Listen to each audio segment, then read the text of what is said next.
Hello everyone, I Rakesh Chaudhary welcome you all on my YouTube channel Power of Physics। Syllabus को कम करने को लेकर जो बड़ी न्यूज़ आ रही है उसी पर आज अपन बात करेंगे। हमारे आचार्य मिनिस्टर रमेश पोखरियाल जी ने 2 दिन पहले 2 ट्वीट और एक वीडियो मैसेज है वो जारी किया। ट्वीट क्या थे पहले वो मैं आपको बता दूं। उनका जो ट्वीट था वो ये था, in view of the current circumstances and after receiving a lot of requests from the parents and teachers, we are contemplating the option of reduction in the syllabus and instructional hours for the coming academic years। यानी उन्होंने कहा है कि हमारे पास जो teachers और parents की जो रिक्वेस्ट आ रही हैं कि आने वाले एकेडमिक सेशन 2020-21 के लिए आप सिलेबस को प्लीज़ थोड़ा सा कम कीजिए और जो एकेडमिक ईयर्स हैं, एकेडमिक आवर्स हैं, उनको थोड़ा सा आप रिड्यूस कीजिए। तो इसी पर अपन बात करेंगे। इसके नेक्स्ट वाले ट्वीट में उन्होंने सजेशन मांगे हैं, लॉजिकल सजेशन मांगे हैं सभी एजुकेशनलिस्ट से, सभी टीचर्स से कि आप हमें लॉजिकल सजेशन दीजिए कि क्या हमें सिलेबस को रिड्यूस करना चाहिए तो कितना करना चाहिए और नहीं करना चाहिए तो क्यों नहीं करना चाहिए, यानी लॉजिकल सजेशन है वो मांगे हैं। तो इसी पर आज अपन बात करेंगे। तो आइए देखते हैं पूरा वीडियो। इससे पहले यदि आपने चैनल को सब्सक्राइब नहीं किया है तो एक बार सब्सक्राइब कर लें, साथ में बेल आइकन को ज़रूर प्रेस कर दें और आप मुझे फॉलो कर सकते हैं मेरे इंस्टाग्राम अकाउंट पे। अब देखो बच्चों, हर सिक्के के 2 पहलू होते हैं, उन्हीं दोनों पहलुओं को अपन लेके चलते हैं। सबसे पहली चीज़, क्या सिलेबस कम होना चाहिए? अगर मैं मेरा पर्सनल ओपिनियन आपको दूं तो बिल्कुल सिलेबस कम होना चाहिए। भले ही ऑनलाइन क्लासेस चल रही हैं लेकिन उसके बावजूद भी बहुत से ऐसे क्षेत्र ऐसे हैं जहां पर नेट कनेक्टिविटी बहुत पुअर है। 4G तो क्या, वहां 2G का नेटवर्क ठीक से नहीं आता। तो उन बच्चों की जो पढ़ाई है वो पिछले 3-4 महीने से ये मान लीजिए 0 के बराबर हुई है। तो जब भी सेशन खुलेगा, जब भी स्कूल्स वगैरह खुलेंगे, चाहे वो अगस्त हो, सितंबर हो या फिर अक्टूबर हो, तो उन बच्चों के लिए वो बिल्कुल एक नई शुरुआत होगी। अब दूसरी बात, सिलेबस कितना रिड्यूस होना चाहिए? तो पहले हमें यह तो क्लियर होना चाहिए कि एकेडमिक सेशन होगा, कब से स्टार्ट होगा और कब तक चलेगा।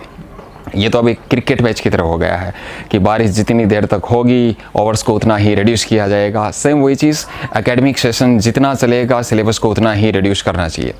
तो अब ऐसी स्थिति में जैसे मान लीजिए कि अगर 15 अगस्त के बाद अगर स्कूल्स ओपन होती हैं और उसके बाद में जितनी भी राज्य सरकार हैं वो ये चाहती हैं कि एग्ज़ाम है वो टाइम पर हो, इट मीन्स मार्च में हो या ज़्यादा से ज़्यादा भाई अप्रैल तक वो कह सकते हैं। तो फिर ऐसी स्थिति में अगर अप्रैल तक एग्ज़ाम होती हैं तो फिर तो कंप्लीट सिलेबस बच्चों का हो नहीं पाएगा। तो फिर ऐसी स्थिति में तो सिलेबस को उनको रिड्यूस करना चाहिए। लेकिन अब उन्होंने ये भी कहा है कि जो इम्पोर्टेंट टॉपिक नहीं हैं उनको हम थोड़ा सा हटा सकते हैं। अब इम्पोर्टेंट क्या नहीं है? साइंस में तो सब कुछ इम्पोर्टेंट होता है। और चलो अभी इस सेशन के लिए अगर हम उनको हटा भी देते हैं, मान लीजिए 30% सिलेबस है वो हम कम कर भी देते हैं, तो फिर आने वाले कॉम्पिटिटिव एग्जाम में तो सिलेबस पूरा आएगा। तो फिर वहाँ पर तो उन बच्चों के लिए वो टॉपिक हैं वो बिल्कुल नहीं होंगे। तो इस हिसाब से तो सिलेबस है वो रिडक्शन नहीं होना चाहिए। और आप कौन से सेगमेंट को आप हटाओगे, अगर वो चीज़ पहले क्लियर हो जाए, जैसे उन्होंने कहा कि हम 1 महीने के भीतर इसकी रूपरेखा है वो तैयार करेंगे कि कौन कौन से लेशंस हैं वो हमें हटाने हैं, कौन से नहीं हैं, तो वो मेन चीज़ है। तो पहली चीज़ तो ये क्लियर हो, जल्दी से जल्दी क्लियर हो कि कितना सिलेबस कम होगा।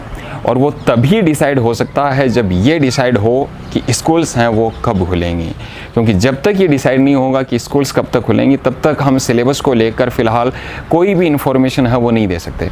दूसरी चीज़ ये डिसाइड हो कि स्कूल है वो फिर सेशन है वो कब तक रहेगा। अगर ये होता है कि मान लीजिए 15 अगस्त के बाद में स्कूल खुलती हैं और 15 अगस्त के बाद स्कूल खुलने के बाद में अगर जून जुलाई में जाकर, नेक्स्ट जून जुलाई 21 की बात कर रहा हूँ मैं, तब अगर बोर्ड एग्ज़ाम होती हैं तब तो कोई दिक्कत नहीं है, कोई इशू नहीं है। उस टाइम पर लगभग सिलेबस है वो शायद पूरा भी हो सकता है। और मेरा तो खुद का देखो यही ओपिनियन है कि ऐसा ही होना चाहिए कि 15 अगस्त के बाद में जैसे ही जब भी स्कूल खुलें और उसके बाद में एग्ज़ाम है वो थोड़ी सी पोस्टपोन हो जाएं, जून जुलाई तक हो जाएं।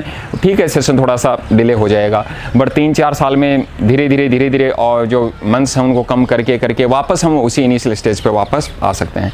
तो सिलेबस रिडक्शन होना चाहिए या नहीं होना चाहिए? तो फाइनल कंक्लूजन मेरे अकॉर्डिंग, अगर आप मार्च में यदि आप एग्ज़ाम करवाना चाहते हैं तब आप सिलेबस रिड्यूस कीजिए। और अगर आप चाहते हैं कि सेशन लंबा हो जाए तो फिर सिलेबस को रिड्यूस ना करें।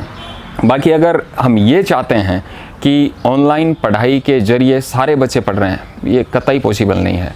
कभी भी ऐसा नहीं हो सकता, क्योंकि राजस्थान नहीं, मैं ऑल ओवर इंडिया की भी बात करूं तो बहुत से लाखों स्टूडेंट ऐसे हैं जिन्होंने पिछले 3-4 महीने में बुक को छुआ तक नहीं है। ऑनलाइन के नाम पे उन्होंने 0 पढ़ाई की है। अब अपन बात कर लें स्कूल खुलने की। मैं फिर कह रहा हूँ, सरकारों के लिए बहुत ज़्यादा मुश्किल हो गया है इस पर डिसीज़न लेना, कब खुलेंगी, कैसे खुलेंगी। तो जिस तरीके से लगातार केसेस हैं वो इंक्रीज हो रहे हैं, सरकार के सामने उतनी ही ज़्यादा प्रॉब्लम आती जा रही हैं। भले ही गाइडलाइन जारी कर दी होंगी कि हम 3 दिन चलाएंगे या फिर डबल शिफ्ट में चलाएंगे, बात वही है, घूम फिर के वही आनी है। आप चाहे 3 दिन चलाइए चाहे फिर 2 दिन चलाइए, स्कूल में सोशल डिस्टेंस मेंटेन करना इतना आसान नहीं है। तो फिर इस पर डिसीज़न लेना गवर्नमेंट के लिए बहुत बड़ी चीज़ है। आप लोगों की क्या सजेशन है? क्या सिलेबस को कम करना चाहिए? कम करना चाहिए तो कितना करना चाहिए? मुझे कमेंट सेक्शन में ज़रूर बताएं। साथ में ये भी मेरे को ज़रूर बताएं कि स्कूल खुलने के बारे में आपकी क्या राय है।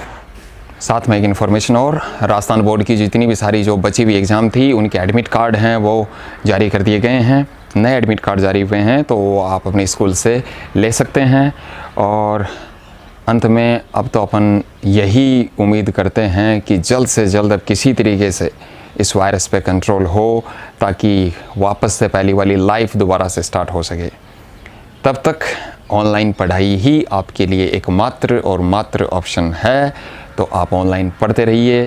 Thank you so much for watching whole video. Wish you a very healthy life. Thank you.